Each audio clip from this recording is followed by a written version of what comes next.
ያለኝታ የሬዲዮ ድምጽ ነው።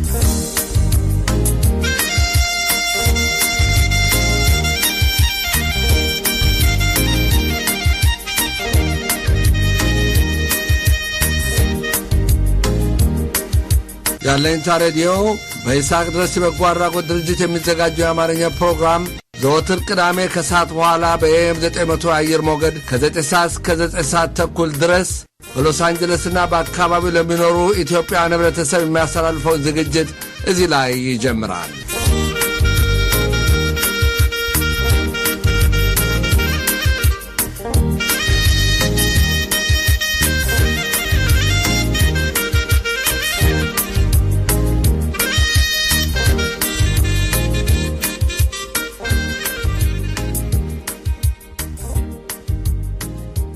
ዛሬ ሜይ 3 2014 ሲሆን ያለኝታ ሬዲዮ ለዛሬ ያዘጋጀላችሁን ፕሮግራም እዚህ ላይ ይጀምራል።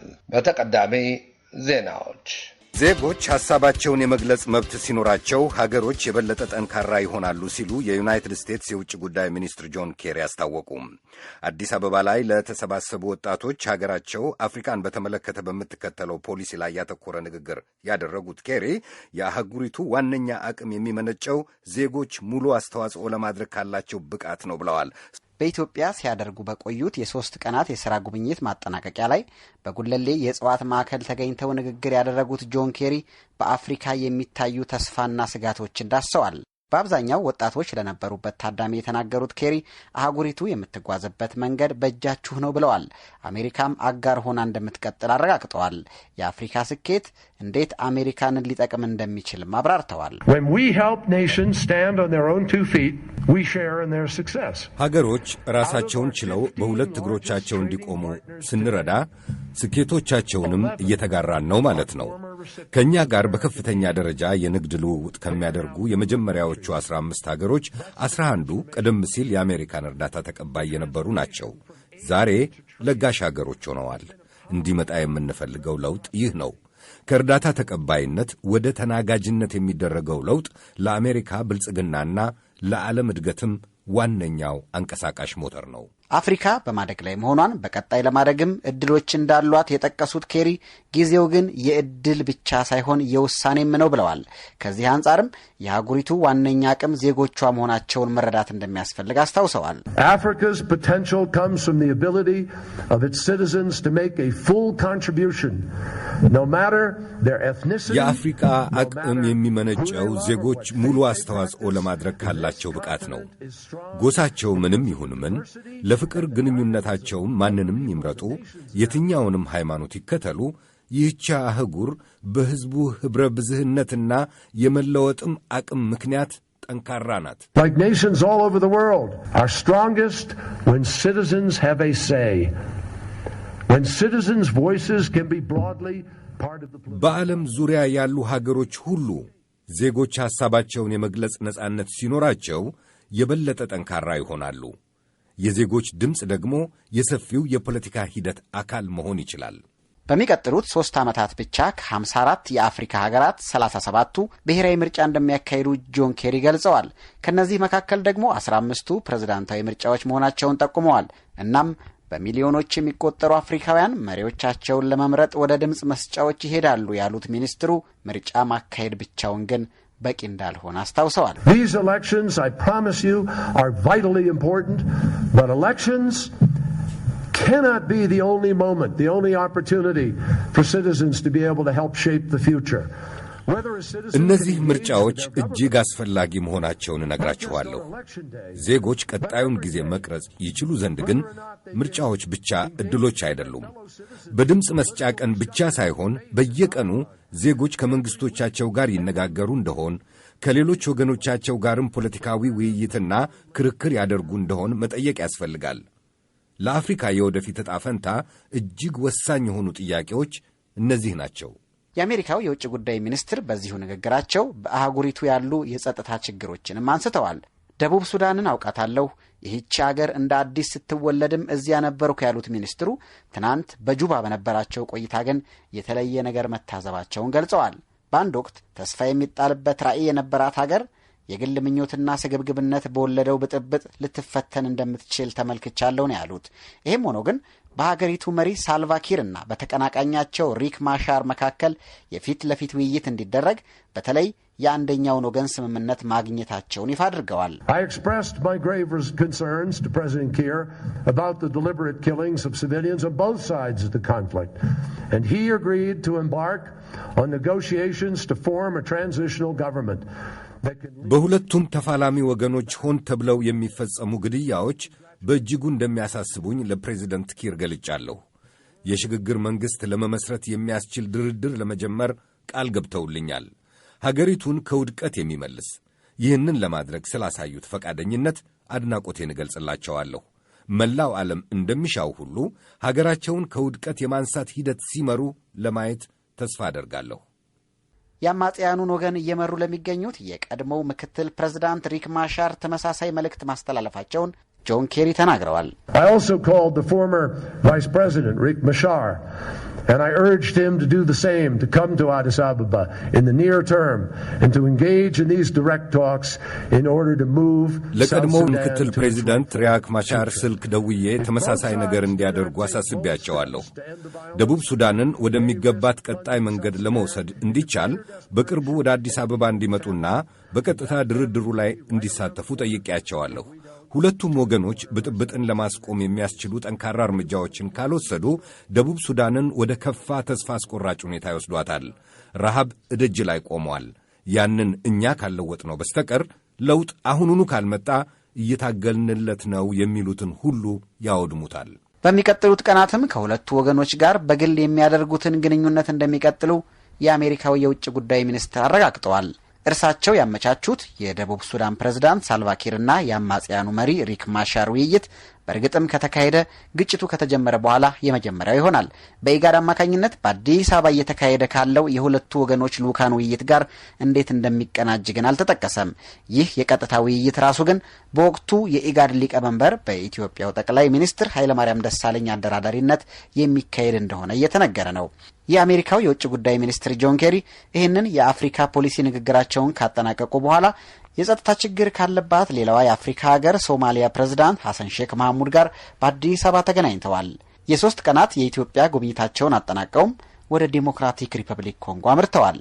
በሌላ በኩል ደግሞ በአፍሪካ ምጣኔ ሀብት እድገትና ማኅበራዊ ልማትን ሊያደናቅፉ ለሚችሉት ግጭቶች መፍትሔ ሲፈልጉ የአህጉሪቱን መሪዎች ለማገዝ የኦባማ አስተዳደር ዝግጁ መሆኑን ሚስተር ኬሪ በዚሁ የአዲስ አበባ የፖሊሲ ንግግራቸው ላይ አስታውቀዋል።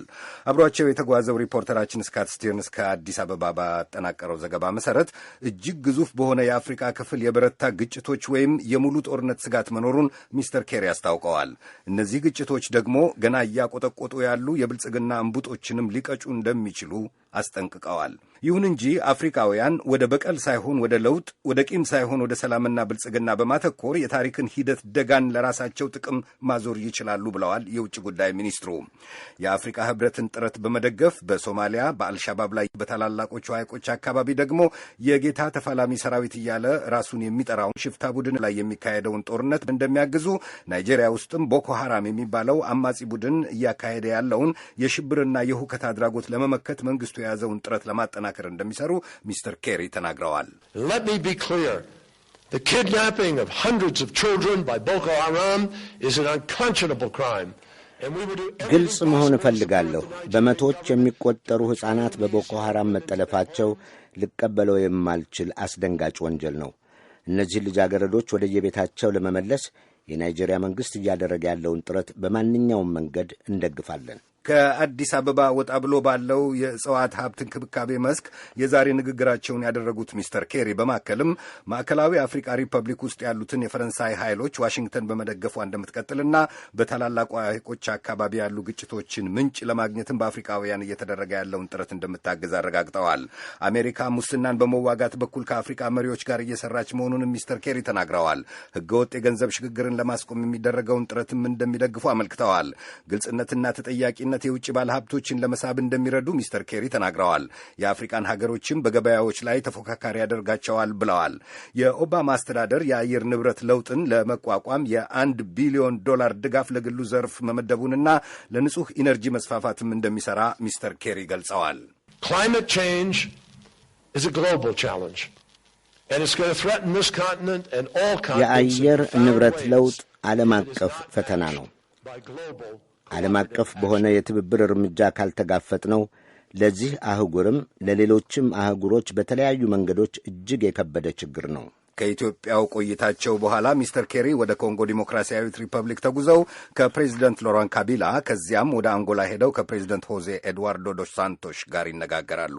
በኦሮሚያ የተለያዩ ክፍሎች ከሁለት ቀናት በፊት የተቀሰቀሰው የተቃውሞ ሰልፍ ዛሬም በአንዳንድ ከተሞች እንደቀጠለ የኦሮሞ ፌዴራላዊ ኮንግሬስና የአካባቢ ነዋሪዎች ጠዋል። የመንግስት ኮሚኒኬሽን ጉዳዮች ጽህፈት ቤት ከተቃውሞ ሰልፈኞች ጀርባ ጥቂት ጸረ ሰላም ኃይሎች አሉ ሲል መግለጹ ተናግሯል ይላል። ሰሞኑን የአዲስ አበባና በአካባቢዋ የሚገኙ የኦሮሚያ ከተሞችን ያስተሳሰረ የልማት እቅድ የሚል ስያሜ የተሰጠውን እቅድ በመቃወም በተለያዩ የኦሮሚያ አካባቢዎች የተቀሰቀሰው የተቃውሞ ሰልፍ ዛሬም ቀጥሏል ሲል የኦሮሞ ፌዴራላዊ ኮንግረስ ተናግሯል። የፓርቲው ዋና ጸሐፊ አቶ በቀለ ነጋ በስልክ እንደገለጹት በቢሾፍቱ፣ ደብረ ዘይት፣ በመንዲ ምዕራብ ወለጋ ዞን፣ በቡራዩ፣ በተጂ፣ በሚዳቀኝ፣ በጌዶ፣ በባኮ፣ በሌመንና በመሳሰሉ ከተሞች መጠናቸው የተለያዩ ቢሆንም የተቃውሞ ሰልፎቹ እንደነበሩ ገልጸዋል። ከተጨማሪ ምንጮች እንዳገኘው በቢሾፍቱ ከተማ የሁለተኛ ደረጃ ተማሪዎች የተቃውሞ ሰልፍ ሊያደርጉ ሲሞክሩ በፖሊስ እንዲበተኑ መደረጉንና ይሄ ነው የሚባል ጉዳት እንዳልደረሰ ተረጋግጧል። በሚዳቀኝ ወረዳ ምዕራብ ሸዋ ዞን ብጥሌ በተባለች ከተማም በብዙ ሺዎች የሚቆጠሩ ተማሪዎችና ነዋሪዎች ተቃውሟቸውን አሰምተው በሰላም እንደተበተኑ ስማቸው እንዳይገለጽ ያስጠነቀቁ የተለያዩ ሰዎች ተናግረዋል። ከእነዚህ አንዱ በወቅቱ የነበረውን መንፈስ ሊገልጽ የሚችል የመፈክር ድምፆች ካሰሙኝ በኋላ እየለዩ ነግረውኛል።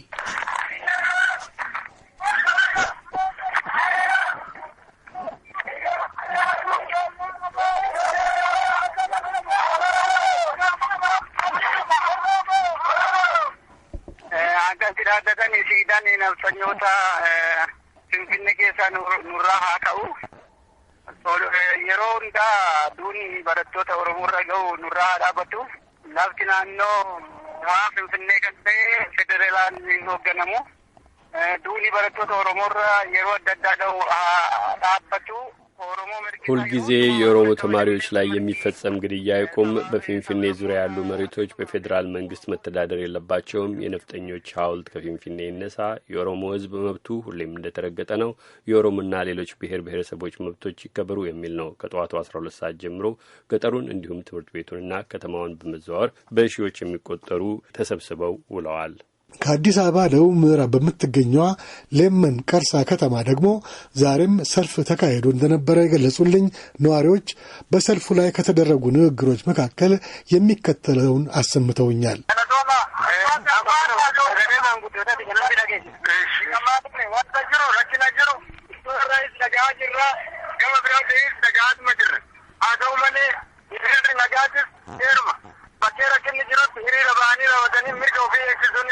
ያለውን ችግር ከያቅጣጫው እየሰማን ነው። ይሁን እንጂ ሰላማዊ ሰልፍ ማድረግ ህጋዊ ነው። ችግር ለሚያጋጥምበት ጊዜ ሰላማዊ ሰልፍ ወጥቶ የራስን መብት ማስጠበቅ ተገቢ ነው። እኛም በሰላማዊ ሰልፉ ተሳትፈን ያላንዳች ችግር በሰላም ተበትነናል። በሌመን በተደረገው ሰልፍ ማጠቃለያ የሀገር ሽማግሌዎች የህዝብ ጥያቄ ነው የተባለውን ለሚመለከተው የአስተዳደር ኃላፊ እንደሰጡ እነዚሁ ስማቸው እንዳይገለጽ ያስጠነቀቁ ነዋሪዎች ይናገራሉ። ይሁንና የከተማው አስተዳዳሪ ለጥያቄው መልስ ሊሰጡ እንደማይችሉና ለበላይ አካል ጥያቄውን እንደሚያስተላልፉ መናገራቸውን ጨምረው ገልጸዋል። መንግስት በበኩሉ ትናንት ማታ በኢትዮጵያ ሬዲዮና ቴሌቪዥን የተፈጠረውን ሁኔታ አስመልክቶ ይፋ መረጃ ሰጥቷል። የመንግስት ኮሚኒኬሽን ጉዳዮች ጽህፈት ቤትን በመጥቀስ የኢትዮጵያ ቴሌቪዥን እንደዘገበው ከሆነ የተቃውሞ መንስኤ አዲስ አበባና በአካባቢዋ የሚገኙ የኦሮሚያ ከተሞችን ለማልማት የተነደፈውን የጋራ መሪ ፕላን አስመልክቶ በአንዳንድ ወገኖች በሚነዙ አሉባልታዎች በተደናገሩ የተወሰኑ ተማሪዎች የተፈጠረ ሁከት ነው ብሎታል። በመግለጫው ላይ የተቀረበው ዘገባ በዚህ ሁከት ምክንያት 10 ሰዎች መሞታቸውንና በተለይ በአምቦ ከተማ ንብረት መውደሙን አረጋግጠዋል። አክሎም የተነሳው ሁከት በጸጥታ ኃይሎች በቁጥጥር ስር እንደዋለ ጠቅሶ ከሁከቱ ጀርባ ያሉ ኃይሎች ናቸው ያላቸውን ለይቶ አመልክቷል። እስካሁን በተደረገው ማጣራት ከበስተጀርባ በመሆን ሁከቱን በማነሳሳትና በማቀነባበር ተግባር ላይ የተሰማሩት ጥቂት ጸረ ሰላም ኃይሎች መሆናቸውን ለማወቅ ተችሏል። ከዚህ ግርግር በስተጀርባ የቆሙትና ከዚህ ቀደም በነበሩ ግጭቶች እጃቸውን ሲያስገቡ የነበሩ የሀገር ውስጥና ከሀገር ውጭ ያሉ ኃይሎች በሚቆጣጠሯቸው ሚዲያዎች እየታገዙ ይህንን የተማሪዎች ጥያቄ ለጥፋት ዓላማቸው መጠቀሚያ ለማድረግ መንቀሳቀሳቸው ታውቋል። ከዚህ ባሻገር የኦሮሞ ዴሞክራሲያዊ ግንባር የተሰኘው ድርጅት ባወጣው መግለጫ በመንግስት ተወስዷል ያላቸውን የኃይል እርምጃዎች በማውገዝ ለተነሳው ጥያቄ በሰላማዊ መንገድና በሕገ መንግስቱ ድንጋጌዎች መሰረት መፍትሄ እንዲፈለግ ለዚህም ተባብሮ ለመስራት ዝግጁ እንደሆነ ገልጿል። አመሻሹ ላይ ከአምቦ ከተማ አንዳንድ ነዋሪዎች ለቪኦኤ በስልክ እንዳስታወቁት የኢትዮጵያ የሕዝብ ተወካዮች ምክር ቤት አፈ ጉባኤ አቶ አባዱላ ገመዳና በምክትል ጠቅላይ ሚኒስትር ማዕረግ የሲቪል ሰርቪስ ሚኒስትር ወይዘሮ አስቴር ማሞ በአምቦ ዩኒቨርሲቲ ውስጥ ከአካባቢው ሽማግሌዎች ጋር ለምክክር መቀመጣቸውን ገልጸዋል። ኢትዮጵያ ጋዜጠኞች ባለፈው ሳምንት 9 ድረ-ገጽ አምደኞችና ሌሎች ባልደረቦቻቸው ከታሰሩባቸው በሚዲያ ሰራተኞች ላይ ወከባ የቀጠለ በመሆኑና አሁንም ሌሎች 11 ጋዜጠኞች እስር ቤት ያሉ በመሆናቸው ምክንያት ነገ ቅዳሜ የሚከበረው የዓለም የፕሬስ ነጻነት ቀን ብዙም የሚደሰትበት አይሆንም ይላል። ኢትዮጵያ ጋዜጠኞችን በማዋከብና በማሰር በዓለም አቀፍ ድርጅቶች በተደጋጋሚ ትተቻለች። እንደ አውሮፓውያን ዘመን አቆጣጠር በ2009 ዓ.ም የወጣውን የጸረ ሽብር ሕግም ጋዜጠኞችን ለማሰር ትጠቀምበታለች ተብሏል። ሁማን ራይትስ ዋች የተባለው የሰብአዊ መብቶች ተሟጋች ድርጅት በቅርብ የተፈጸሙ እስራቶችን ኮንኗል። በድርጅቱ የኢትዮጵያን ጉዳይ የሚከታተሉት አጥኚ ፌሊክስ ሆርን በኢትዮጵያ አሁን ያለው የመገናኛ ብዙሃን ነጻነት ሁኔታ በአህጉሪቱ ካሉ የከፉ ናቸው ከሚባሉት አንዱ ነው ይላሉ። The recent arrests of the journalists and the Zone 9 bloggers underscore that the media environment is actually getting worse. የሰሞኑ በጋዜጠኞችና በዞን 9 ዌብሳይት አምደኞች ላይ እስራት መካሄዱ የሚያረጋግጠው የመገናኛ ብዙሃን ነጻነት ጉዳይ ከ2007ቱ ምርጫ በፊት ከመሻሻል ይልቅ እየተበላሸ መሆኑን ነው። እያየን ያለነው የኢትዮጵያ ነጻ ጋዜጠኞች አሁንም ለደህንነታቸው በመስጋት ሀገሪቱን እየጣሉ መውጣታቸው መቀጠሉን፣ ህትመቶች እየተዘጉ መሆናቸውን፣ ጋዜጠኞች ዛሬም የመንግስትን ፖሊሲዎች ከተቹ ዋጋ ሊያስከፍላቸው እንደሚችል በመፍራት ራሳቸውን ሳንሱር ለማድረግ መገደዳቸውን ነው።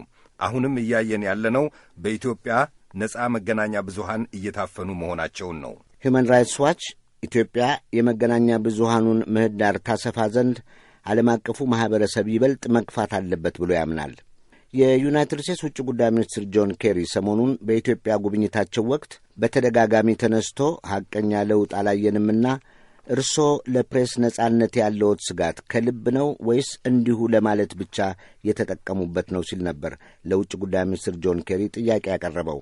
ባለፈው ዓመት ከአንደኛው የድረገጽ አምደኛ ጋር መገናኘታቸውን የገለጹት ከፍተኛው የአሜሪካ ዲፕሎማት የታሰሩት ባልደረቦቹና ጋዜጠኞች እንዲፈቱ ከጠቅላይ ሚኒስትር ኃይለ ማርያም ደሳለኝና ውጭ ጉዳይ ሚኒስትር ቴዎድሮስ አድሃኖም ጋር በተነጋገሩበት ወቅት መጠየቃቸውን አስረድተዋል። I made clear to Ethiopian officials that they need to create greater opportunities. የኢትዮጵያ ባለስልጣናት ለዜጎቻቸው የተሻለ ዕድል መፍጠር እንዳለባቸው ግልጽ አድርጌላቸዋለሁ። ለሲቪሉ ማኅበረሰብ ምህዳሩን ይበልጥ በመክፈት ከዜጎቻቸውና መንግሥት ጋር መነጋገር የሚያስችላቸውም ያ ሲሆን ነው።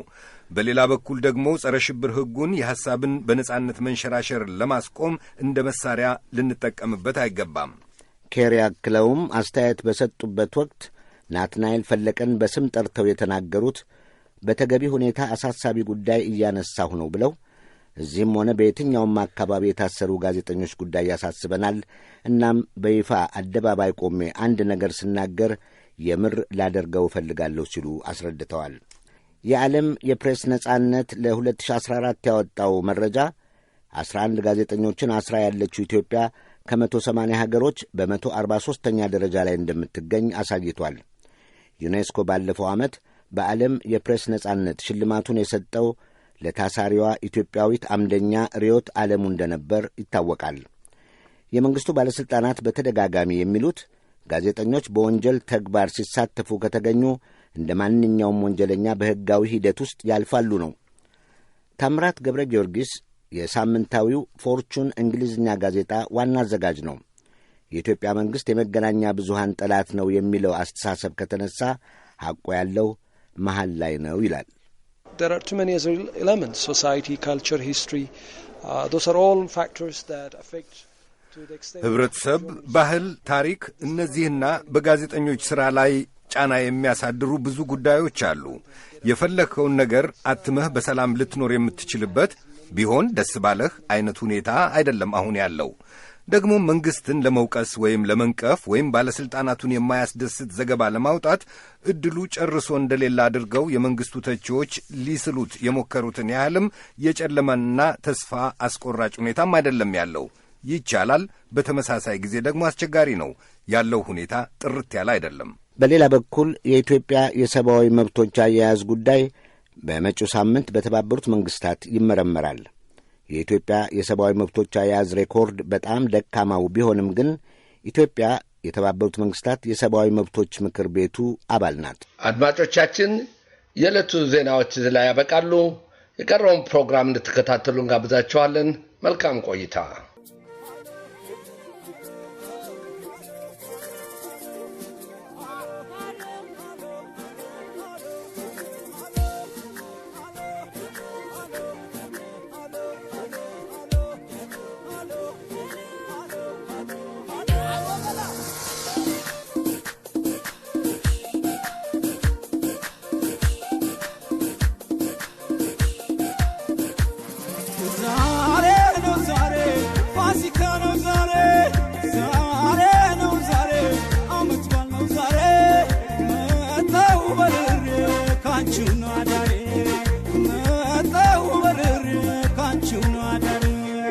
يتهور زماما تنقذ كله يودسوكي بزما يمرتوش كروما ودنش هانشي يا باهر دار كتما ودنش هانشي يا باهر دار كتما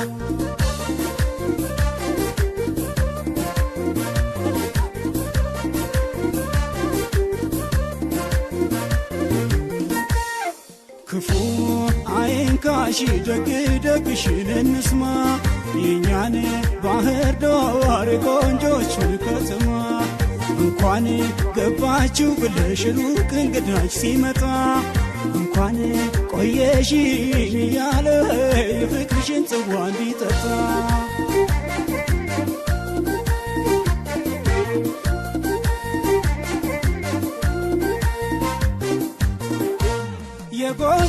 يقوجا ما لفكر ليون قاموا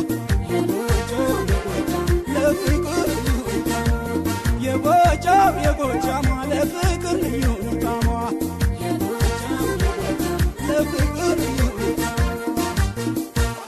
ورجس كستاوي أرجلين متاوي ففتفت يبلوي لقما بهوتاوي አጫወት ፋተ ሆይ አዝናናት ሆይ በደርብ ደርብ ሆይ በሶስት ምት ሆይ በደናሽ ነው ወይ ሆይ እንደምንድነሽ ሆይ በደናሽ ነው ወይ ሆይ በደና ነው ወይ ሐሳብ ላንዳፍታ ሆይ ይቀየራል ሆይ ቀድም ነብሬት ነው ሆይ አልነበርሽም ሆይ ጨዋታው ሲበርድ ሆይ ደከም ከማልሽ ሆይ አንቺ ጨዋታ ሆይ ውረጅ እስክስታ ሆይ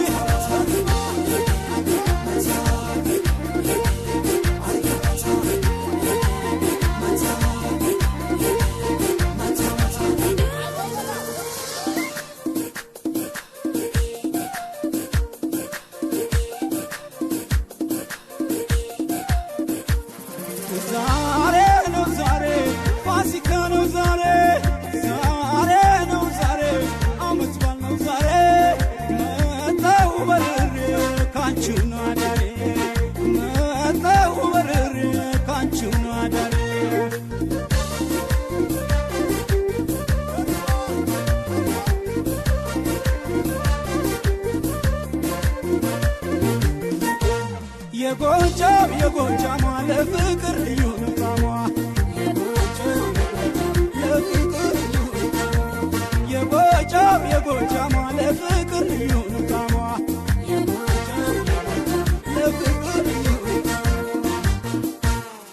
አድማጮቻችን የይስሐቅ ድረስ የበጎ አድራጎት ድርጅት ያለኝታ የሬዲዮ የአማርኛ ፕሮግራም ለሎስ አንጀለስና ለአካባቢው ለሚኖሩ ኢትዮጵያውያኖች ከ9 ሰዓት ተኩል ድረስ የሚያቀርበውን ፕሮግራም እዚህ ላይ ያበቃል። በሚቀጥለው ሳምንት በተመሳሳይ ሰዓት እስክንገናኝ ድረስ በሰላም ቆዩን። የቀን ጀንበሯ ሆይ የአድማሷ ፍካት ሆይ ለምለም ዘንባባው ሆይ በሰልፍ ያጀባት ሆይ የኮራው ጣና ሆይ የአባይትነት ሆይ ባህር ዳር ላንቺ ሆይ ሆኗል ውበት ሆይ ለምለሙ ምድሯ ሆይ ደመቅመቅ ያለው ሆይ ደሴት ገዳሟ ሆይ ታምር ሚባል ሆይ ያብሩህ ሰማይ ሆይ ሐይቁ ሐዋ ሆይ ላያት ማራኪ ሆይ ሆኗል ግርማዋ ሆይ ሰፊው ጎዳናሽ ሆይ የአየርሽ ማዛ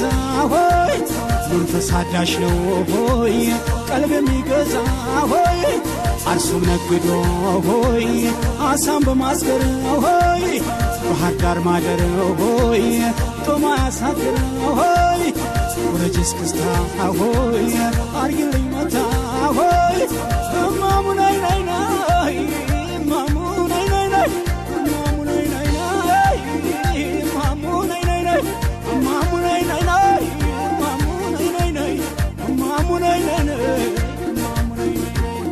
የባህር ዳር አሳን ጠይም ዘመን ማና የባህር ዳር አሳን ጠይም ዘመን ማና አሰኛለሽ ሁሉ ወደና ወደና ዘመድዬ ናይ ናይ ዘመድዬ ናይ ናይ ናይ ናይ ሰውነቴ ናይ ናይ ሰውነቴ ናይ ናይ ሰውነቴ ናይ ናይ ሰውነቴ ሰራጨሽብኝ በሰራጨሽብኝ ደማምዬ ናይ ናይ ደማምዬ ናይ ናይ ደማምዬ ናይ ናይ ደማምዬ ናይ ናይ ደማምዬ ናይ ናይ ዛሬ ነው ዛሬ ፋሲካ ነው ዛሬ ዛሬ ነው ዛሬ አመት በዓል ነው ዛሬ መጣሁ በርሬ ካንቺው ነው አዳሬ መጣሁ በርሬ ካንቺው ነው አዳሬ አይቴት ሐውር ዝማማ ድንገተ ኩሉ ይወደሱኪ በዜማ የመረጡሽ ከሮማ ውድነሽ አንቺ የኛ ባህር ዳር ከተማ ውድነሽ አንቺ የኛ ባህር ዳር ከተማ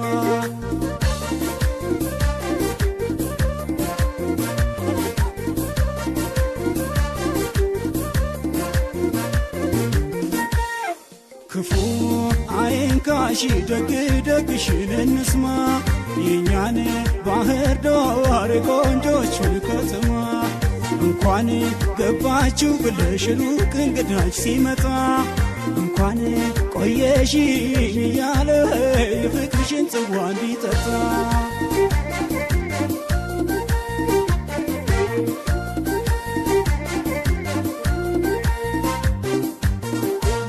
የጎጃም ለፍቅር ልዩ ነው ጣሟ ለፍቅር ልዩ ነው ጣሟ የጎጃም ለፍቅር ልዩ ነው ጣሟ ለፍቅር ልዩ ነው ወረጅስ ክስታ ሆይ አርግልኝ መታ ሆይ ፈፈትፈት ይበለው ሆይ ልግባ በሆታ ሆይ አጫወትኳት ሆይ አዝናናት ሆይ በደርብ ደርበው ሆይ በሶስት ምት ሆይ በደናሽ ነው ወይ ሆይ እንደምንድነሽ ሆይ በደናሽ ነው ወይ ሆይ በደና ነው ወይ ሐሳብ ላንዳፍታ ሆይ ይቀየራል ሆይ ቅድም ነብሬት ነው ሆይ አልነበርሽም ሆይ ጨዋታው ሲበርድ ሆይ ደከም ከማልሽ ሆይ አንቺ ጨዋታ ሆይ ውረጅ እስክስታ ሆይ